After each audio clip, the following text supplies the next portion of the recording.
Our thesis is the responsibilities of sustainable farmers and corporate farmers over time to keep their businesses going and to protect the community from health issues from consuming hazardous foods.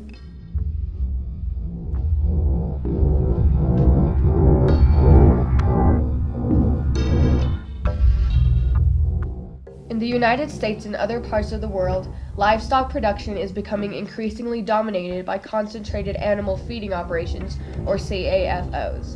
In a CAFO, animals are crammed by the thousands or tens of thousands, often unable to breathe fresh air or see the sunlight.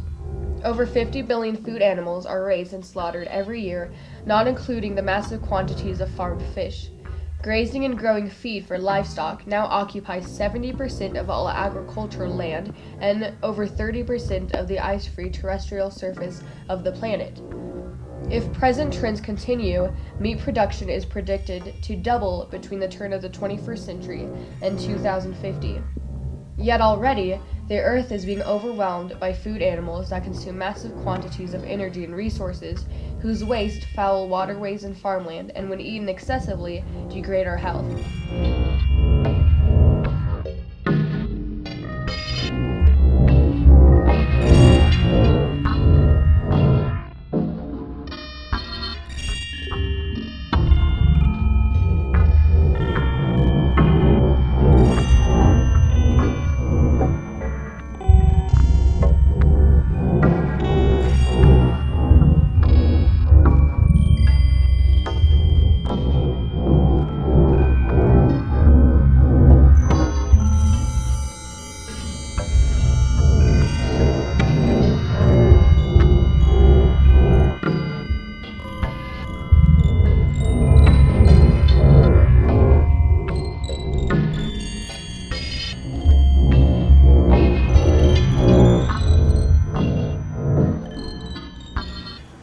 Well, here in the United States, people have the freedom to choose what they want to do and what they want to buy. So really, whatever people choose, I then expect them to make their opinion as a consumer. So if people are willing to buy lower grade things, then that's their choice, and it helps people on a budget. If people want to pay more for organic things, that's their choice too.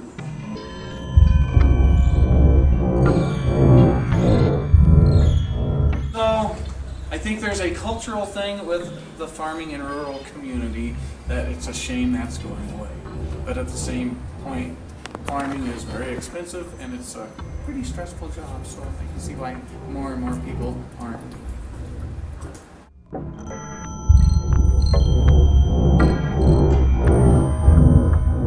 You have to have the regulations in place. And once again, bigger companies can do things cheaper typically. So once again, it comes down to what the consumers want. Factory farming started with chickens and first appeared in 1926. It wasn't by design, but rather the result of an over-delivery of 450 chicks to a small farm. Instead of sending them back, the farmer kept them indoors through the winter and soon increased her flock to over 250,000. It wasn't until the early 1970s that the first giant animal factories appeared, and they were for egg production. In California, a farm began keeping 3 million hens in one locale, although the entire flock had to be destroyed due to rampant disease from keeping so many chickens so closely confined. That was just a minor setback, and by the early 2000s, some 62 companies were keeping over 1 million or more hens and cow main, and had 20 million chickens, the largest by far.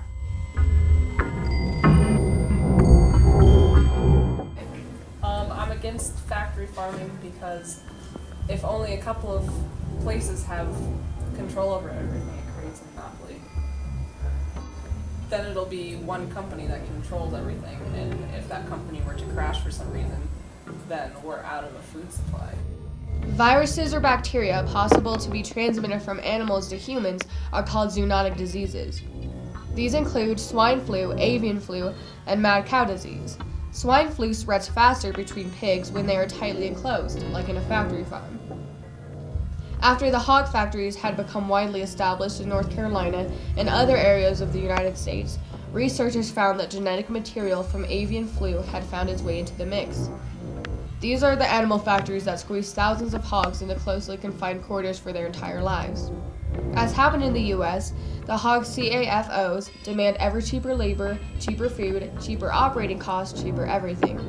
The result in Mexico has mirrored the results in the U.S., namely traditional small farms driven out of business and mega-sized farm factories taking over. Scientists around the world have feared that industrial hog factory farms could become breeding grounds for new infectious organisms that could infect humans and spread quickly throughout the general population. The new strain of swine flu that was sickening and killing people had, for the first time, components of human flu virus, bird flu, and 2 types of swine flu virus. CAFO workers could serve as the zoonotic disease bridge from factory farm to rural community populations, and then spread throughout the country via commercial air, rail, and automobile travel. Factory farming is clearly dangerous to humanity.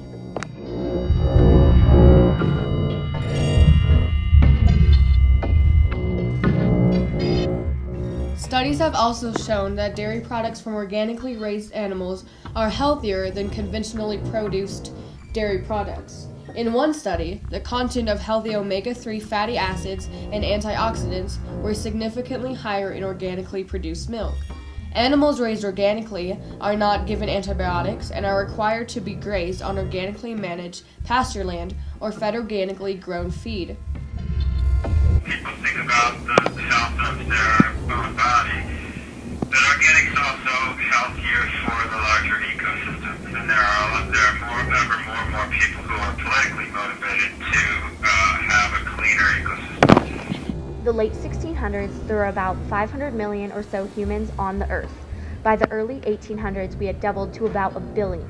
Fast forwarding to 1930, we see another doubling to 2 billion. In 2012, we hit a large 7 billion. At the current rate of reproduction, by 2050, there's a good chance we will be at over 10 billion of us fighting for space and food. Just feeding some people is one thing. However, feeding them nutritious, health-sustaining food is something else. With farming, you have all sorts of competition, but the main trouble occurs when the U.S. government and the state of Colorado subsidize or just give money to these larger farms.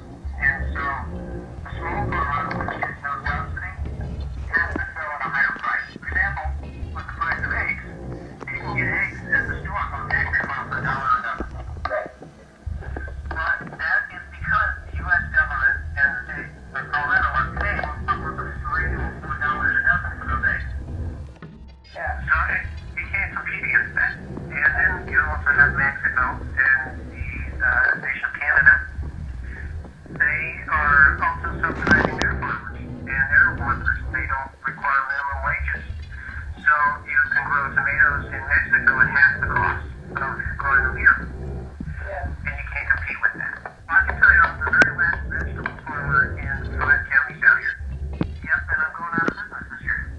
And quite frankly, there's not many of us left. So we are going to import all of our food from other countries. And a lot of these large factory farms are owned by foreign interests. So we no longer will produce our own food. And the U.S. government can no longer afford to pay $10 a gallon for milk and $3 a dozen for eggs. What's going to happen at the store when suddenly people have to start spending that much for food? It's going to hurt them because they can't adjust that fast. Wages will not suddenly go up 10 times. The living will go up, and people will lose their homes, and people will go hungry, and there will be a problem. It really just depends on our character. I hope people are not violent, but hungry people do stupid things. Well, you can't keep paying forever. In ancient Rome, they paid for bread.